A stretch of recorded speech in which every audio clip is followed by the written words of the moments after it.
습니다. 아멘. 네, 감사합니다. 오늘 말씀 이사야서 봉독을 했는데 다음 내일부터 말씀드린 대로 사순절 특별 새벽기도회가 시작이 되는데 코로나19 전국을 맞이해서 이렇게 두 번째 사순절을 우리가 경험하게 됩니다. 우리 모두의 마음은 하루빨리 이 코로나 전국에서 벗어나서 모든 것이 회복되어지기를 바라는 마음입니다. 그래서 금년 우리 표어도, 우리 교회 표어도 치료하고 회복하는 교회라고 정했습니다. 간절한 바람이 그 속에 담겨 있습니다. 그래서 계속해서 이 사순절 특별 기도회 주제도 치료하고 회복하는 사순절이라고 우리가 정했습니다. 그러면서 특별히 우리 치유와 회복의 역사가 회개를 통해서 주어지는 은혜이기 때문에 특별히 기도하는 기간에 소예언서를 통해서 선포하는 12 소예언자들이 전하는 말씀을 우리가 시간 묵상을 하려고 합니다. 그래서 오늘은 특별 새벽 기도회를 앞두고 대예언자인 이사야 선지자가 전하는 말씀으로 먼저 총론적인 내용으로 말씀을 드리려고 합니다. 여러분, 오늘 말씀은 이사야 선지자를 통해서 이스라엘 백성들의 죄악에 대해서 하나님 말씀하신 것을 그대로 전하면서 선포하였는데, 그때 백성들이 선지자의 그 말을 듣고 자기 자신들의 죄와 악을 고백하는 내용입니다. 12절에 그들은 그 말씀을 듣고, 선지자의 말을 듣고 우리의 죄악을 우리가 아나이다 하고 고백을 합니다. 그러면서 이어서 고백하는 내용이 우리의 허물이 우리 앞에 심히 많음은 우리의 죄가 우리를 쳐서 증언합니다. 13절 우리가 여호와를 배반하여 속였으며 하나님을 따르는 데서 돌이켜 포학과 패역을 말하며 거짓말을 마음에 잉태하여 나았습니다 하고 고백을 합니다. 자, 여러분, 여기서 백성들이 고백하면서 사용한 단어들을 보면 정의, 공의가 멀어졌다. 정의와 공의가 멀어졌으니 불의하고 불법한 자가 되었다는 것입니다. 그리고 허물과 배반과 속임과 포학과 패역과 거짓, 이러한 단어들이 백성들의 입에서 토설되었습니다. 여러분, 이 단어들은 여호와 하나님을 떠난 자의 죄악된 모습이고 당연히 회개해야 할 그런 모습들인 것입니다. 자, 여러분, 오늘 이 말씀을 우리가 받고 있는데 우리 믿음 생활에서는 이런 불의와 불법과 배반과 속임과 거짓과 포악과 패역의 모습들은 확실하게 회개하여서 버리고 하나님과 사람들 앞에 바르고 정직한 성도의 삶을 살아갈 수 있기를 간절히 바랍니다. 이런 죄악된 모습을 없이 하지 않고는 결코 우리가 처참한 그 삶에서 벗어날 수가 없고 자유로울 수가 없습니다. 오늘 본문에서 이스라엘 백성들이 자기들의 죄악을 안다고 하면서 그 죄악으로 인한 처참한 모습도 고백을 하고 있습니다. 9절부터 15절에 이르기까지 그렇게 기록을 하고 있는데, 죄악된 삶의 모습은 어두움과 죽음, 슬픔과 탈취를 당하는 고통만 있을 뿐입니다 하고 고백을 합니다. 그래서 12절에 우리의 죄가 우리를 쳤다 이렇게 고백을 하는 거예요. 자, 여러분, 하나님의 백성들은 하나님이 축복하여서 번성한 가운데 살고, 아멘, 하나님 백성의 모습입니다. 광명한 세상에서 빛같이 살며 아멘. 영원한 희락과 평안이 있는 삶을 사는 것이 하나님 백성의 삶입니다. 하나님이 그렇게 해주셨기 때문에. 자, 그런데 그렇게 살지 못하니까 반드시 죄악된 모든 삶의 모습들은 회개해서 다 소멸시키고 버려야 할 내용들인 줄로 믿습니다. 그래서 우리가 날마다 우리 하나님께서 축복하시는 번성한 삶을 살고 빛나고 영원한 희락과 평안의 삶으로 가득한 성도의 삶이 되어지기를 간절히 바랍니다. 그래서 이런 삶을 위해서 이스라엘 백성들은 우리의 죄악을 우리가 아나이다 하고 고백을 하였습니다마는 그들이 그 죄악을 자기들이 아는데 아는 그 죄악의 뿌리가 뭔지를 얼마나 제대로 알고 있었는지는 모르겠습니다. 그러나 우리는 오늘 분명하게 그 뿌리를 알고 회개해야 할 삶을 우리가 살아야 합니다. 근데 그 분명히 알아야 할 사실은 모든 소예언자들이 이제 내일부터 우리가 매일매일 묵상하게 될 텐데 그 소예언자들이 전하는 메시지들의 밑바닥에 깔려있는 공통된 내용입니다. 소예언자들이 전하는 회개의 말씀의 공통된 핵심 내용입니다. 우리 한번 따라 삽시다. 풍요로운 물질이 인간을 죄악으로 몰아간다. 그거예요. 풍요로운 물질이 우리를 죄와 악으로 몰아간다는 것입니다. 예언자들이 전하는 메시지의 깊은 바닥에 깔려있는 겁니다. 자, 여러분, 이스라엘 백성들이 왜 타락했습니까? 이스라엘 백성들이 왜 죄악에 빠졌습니까? 그들의 죄악이 무엇입니까? 이 질문에 대해서 선지자들이 전하는 한결같은 말씀은 우상숭배, 교만, 탐욕, 불의와 불법이다 하고 말씀을 합니다. 그래서 하나님도 사랑하지 못하고 이웃 사람도 사랑하지 못한다는 것입니다. 이런 내용은 여러분 성경 창세기 말씀부터 선포되고 있는 인간의 죄악과 타락의 핵심적인 내용인 것입니다. 그런데 이런 인간의 타락과 죄악의 원인이 바로 풍요로운 물질이라고 하는 거예요. 풍요로운 물질 생활이 인간들을 더 탐욕스럽게 만들었습니다. 풍요로운 물질 생활이 인간을 더 교만하게 만들었습니다. 풍요로운 물질이 인간을 더 불의와 불법한 자로 만들었습니다. 그래서 탐욕, 교만, 불의함이 우상 숭배하게 만들고 하나님을 배반하게 만들고 하나님을 떠나서 대적하게 만들었습니다. 여러분, 하나님도 대적하는데 사람은 얼마나 우습게 보겠습니까? 더군다나 자기보다 힘없는 사람이라고 한다면은 인간 취급도 하지 않습니다. 억압과 폭력과 강포가 거기에서 나오는 것입니다. 자, 여러분, 우리가 얼른 생각을 하게 되면 풍요로운 생활은 사람의 마음을 넉넉하게 만들어서 여유 있게 해주고 그래서 다른 사람을 돌아볼 줄 아는 베푸는 삶을 살게 하고 풍요로운 삶을 주신 하나님께 감사하면서 그렇게 살도록 할 것 같은데 그런데 실상은 그 정반대라는 거예요. 여러분, 우리 주변에서 많이 보지 않습니까?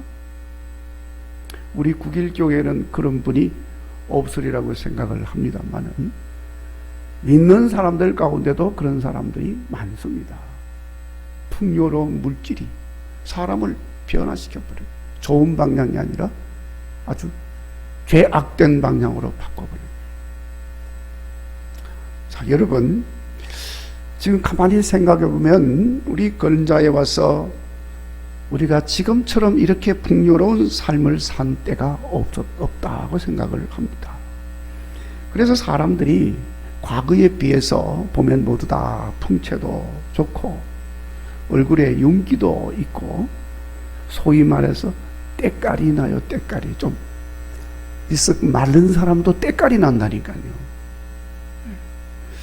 얼마 전에 여러분 1900년대 우리나라 근대화 되어지면서 뭐 그때 그리고 우리 일제 치하에 6.25 한국 전쟁 시기 전쟁 후에 어려운 때 이때 그 사진들을 이렇게 쭉 볼 수 있는 기회가 있었습니다.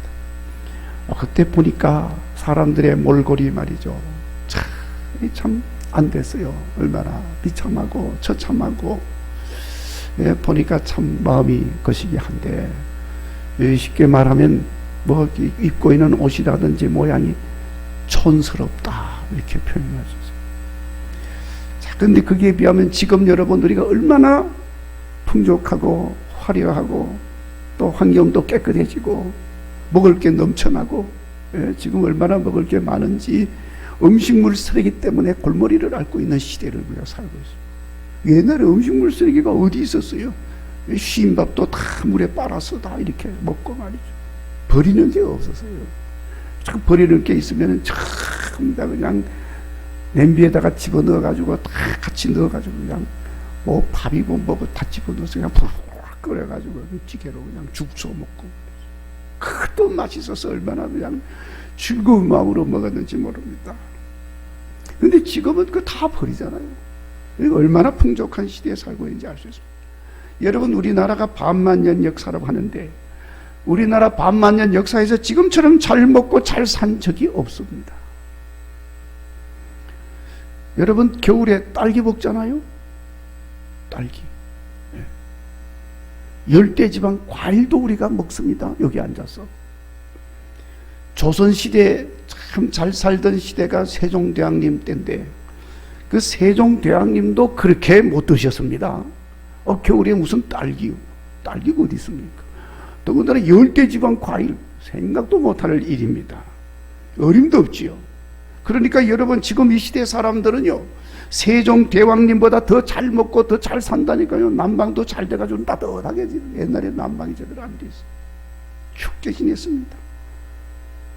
자, 이렇게 풍족하고 좋은 세상을 만났는데 실제로 이 땅에 사는 백성들이 다 그렇게 살지는 못한다는 사실이에요.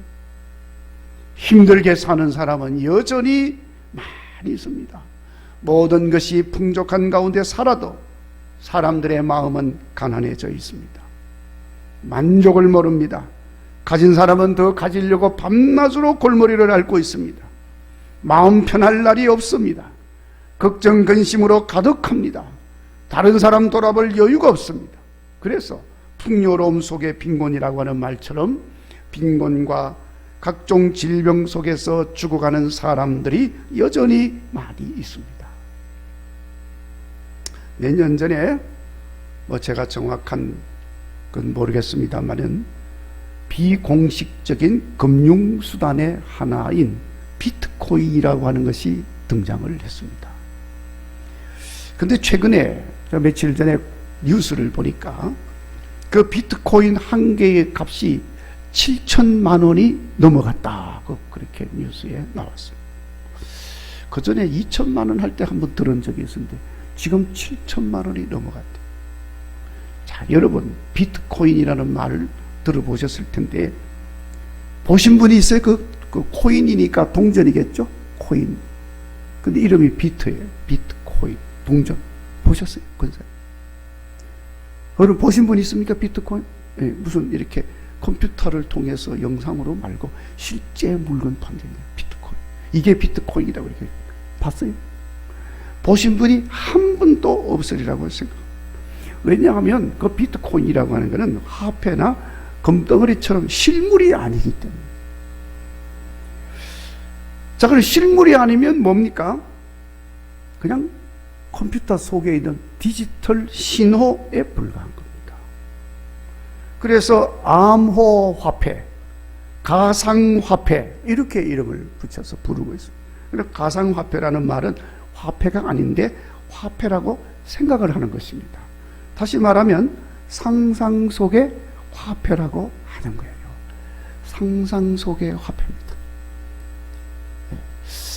저는 지금 많은 걸 생각하게 만들어주는 그런 상황인데, 제가 이것에 대해서 자세하게 말씀을 드릴 수 있는 그런 시간이 아니에요. 이게 옳은 거냐, 나쁜 거냐, 그런 거냐, 좋은 거냐, 그런 걸 이야기하려는 게 아닙니다. 그 코인 한 개, 상상 속에 있는 동전이죠. 코인이니까. 그 동전 한 개의 값이 7천만 원이 넘어. 어떻게 구입하는지, 어떻게 보관하는지 대부분 사람들이 잘 알지 못합니다. 더 풍요로움을 추구하는 사람들이 만들어낸 것입니다. 그런데 얼마나 많은 사람들이 실체도 없는 그것을 얻으려고 엄청난 돈과 시간을 쏟아붓고 있는지 모릅니다. 특히 이 젊은 층에 있는 사람들은 아주 열광을 하고 있습니다. 거기에 다 빠져 있습니다. 자, 그런데 여러분, 우리가 사는 세상에는 돈 10,000원이 없어서 공부하지 못하고 먹지 못하고 병도 치료하지 못하는 이런 사람들, 이런 어린이 학생들이 얼마나 많은지 몰라요.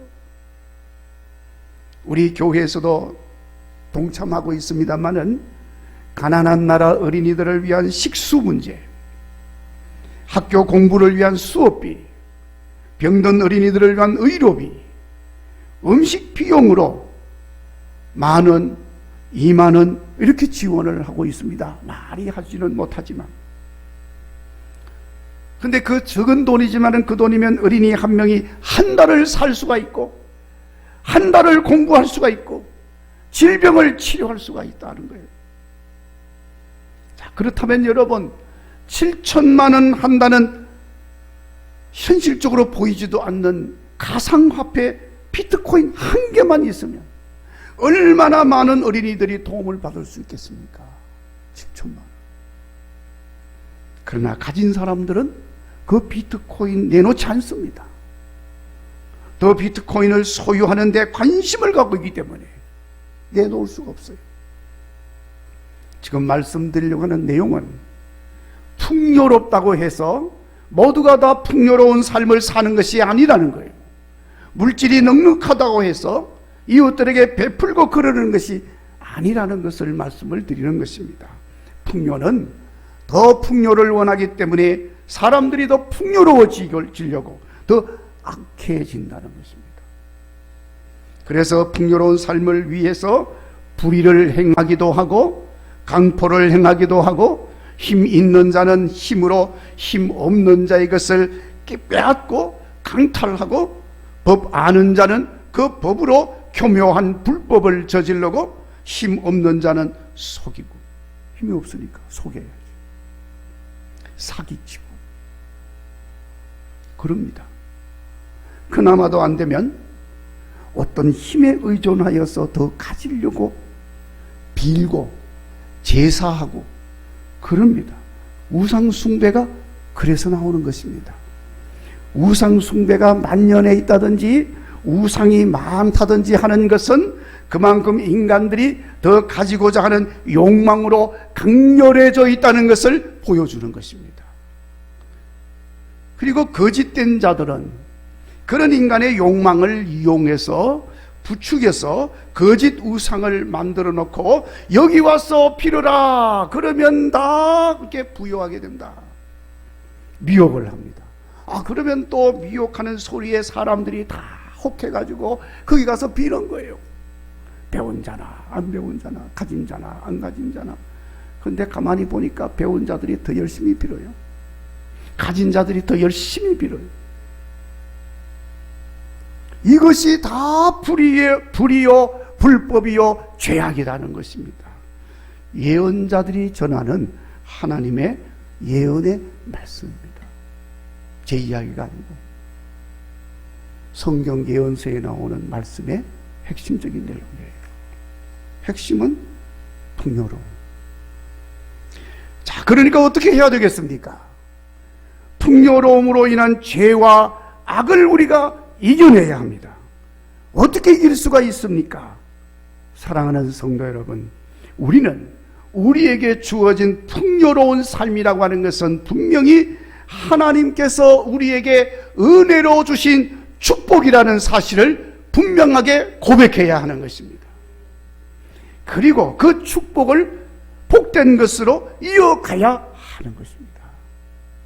하나님 은혜니까, 하나님의 축복이니까 당연히 풍요로움을 주신 여호와 하나님께 날마다 감사하며 항상 찬송하며 살아야 하는 것입니다. 이 모든 것은 내가 한 것이 아니요 내가 만든 것도 아니고 여호와 하나님이 은혜로 주신 것입니다. 할렐루야. 하나님 영광 받으시옵소서. 풍요로운 삶을 그렇게 하나님께 영광을 돌리고 찬양할 때 우리는 죄악에 넘어가지 아니하고 승리하는 삶을 살 수가 있다는 거예요. 아이고 뭐 나는 풍요롭기는 고사가 아무것도 가진 게 없는데 뭘 하나님 찬양하고 감사하겠습니까? 그러나 여러분, 가지지 않는 사람, 물질을 가지지 않는 사람은 하나님께서 은혜로 풍성한 마음을 주신 거예요. 그래서 심령이 가난한 자가 복이 있다고 그러지 않습니까? 하나님, 내 심령이 만족함으로 풍성함으로 채우심을 감사합니다. 하나님께 찬양하는 그 사람에게 하나님께서는 더 놀라운 것들로 채워지는 역사가 일어나게 되는 줄로 믿습니다. 그러니까 풍요로움으로 인해서 시험 들거나 죄악에 넘어가지 않는 것입니다.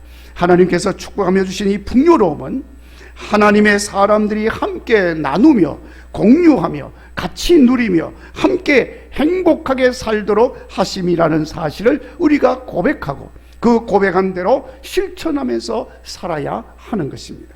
그렇게 하면 사도행전에 나오는 초기 기독교 공동체 성도들에게 일어났던 나눔과 공유의 삶이 재현되어질 것이고, 그래서 믿는 사람들 가운데 핍절한 사람이 한 사람도 없다는 말씀이 고백이 나올 거예요.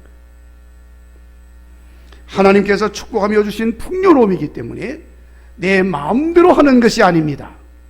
풍요로움은 양날을 가진 예리한 칼이라는 사실을 우리가 깨닫고, 풍요로움이 나를 죽이기도 하고 그 풍요로움이 나를 더 풍성한 삶으로 살리기도 하는 것임을 우리가 알아야 하는 것입니다. 그래서 하나님 뜻대로 사용하는 선한 청지기가 되어야 하는 것입니다. 그래서 결산날에 풍요로운 것으로 인하여 칭찬받고 잘하였다, 착하고 충성된 종아, 네가 적은 일에 충성하였음에 내가 많은 것을 내게 맡기리니 네 주인의 즐거움에 참여할지어다. 축복과 함께 더 귀한 사람으로 쓰임받는 복된 성도의 삶이 되어지는 줄로 믿습니다. 풍요로움으로 우리가 죄악에 빠지는 것이 아니라 그것으로 인해서 더 하나님 영광을 드러내고 우리가 더 복된 삶을 살 수가 있다는 거지요.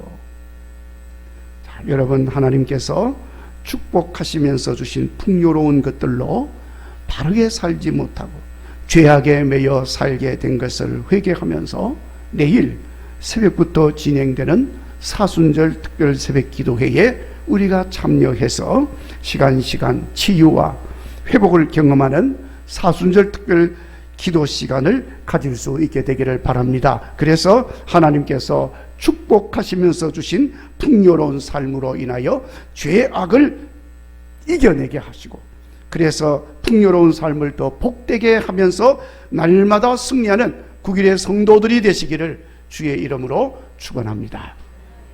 기도하겠습니다.